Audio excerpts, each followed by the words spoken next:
So today I just want to talk a little bit about hybridization of atomic orbitals. So now we're kind of familiar with the word hybridization. Is just the mixing, like they have hybrid cars, electric and gas. So these are basically the same thing.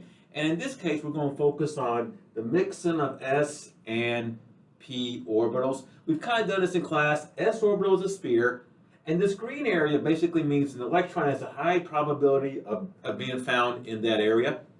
Now there's three types of p orbitals, px, py, and pz. Again, different directions, and it has this kind of like a figure eight shape. The green area is the high probability, about 95% chance of electrons being found in those areas. Now, what can happen when things bonding? Again, bonding can be complicated. Is that these things can mix. So these things can mix. So s and p orbitals can mix.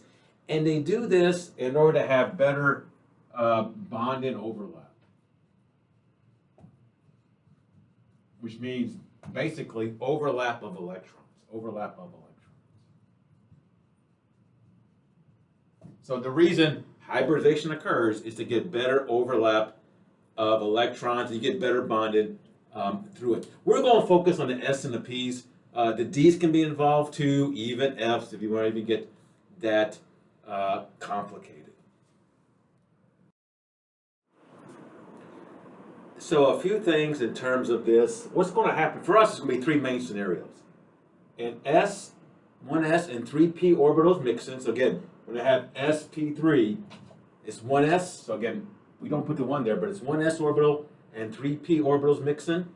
We can have sp2 hybridized, 1s and 2p orbitals mixing, or sp hybridized, 1s and 1p orbital mixing together. And again, the reason they're doing this is to get better overlap of electrons in different directions. And I'll show you these directions in a second. So I want to look at the three different types of scenarios for us. The first one is, let's look at carbon. This is methane. We've done methane before. And we want to look at how they mix it.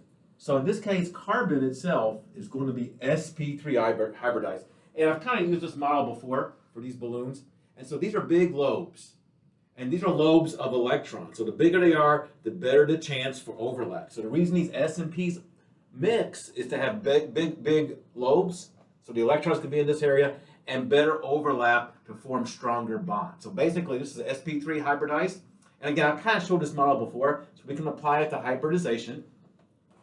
And what happens is, so I have the four hydrogens, they're going to overlap in this black area. So this black area is the overlap of these electrons. A few things about it.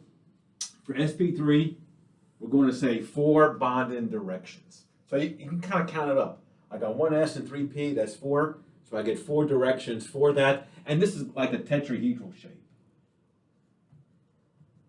But again, realize that I get 4 lobes, and they're mixing, and you form bigger lobes. So you have these big lobes, and the electrons are in there, and you get a better chance of overlap. I'm going to show you sp2 and sp in a second.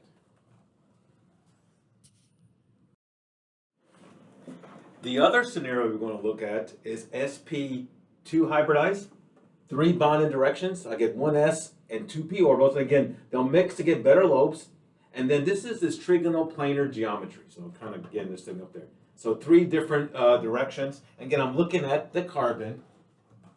And remember now, the bigger the lobes, the better the overlap. This is why hybridization occurs. Again, there's 3 bonding directions. So if I look at carbon, it has 1 direction. Even though this is a double bond, it doesn't make any difference. It's a direction. 1, 2, 3 directions. So if you have 3 directions, it's going to be sp2 hybridized.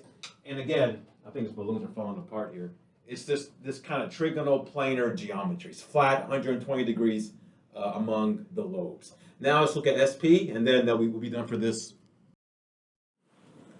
The last one we're going to look at is going to be sp hybridized, 1s and 1p. And again, they'll form these 2 lobes. Again, these are a mix, and both of these lobes, each one is a mix of an s and a p together. And I form 2 directions. And again, we're looking at carbon in the middle. So we're looking at carbon. It's sp hybridized.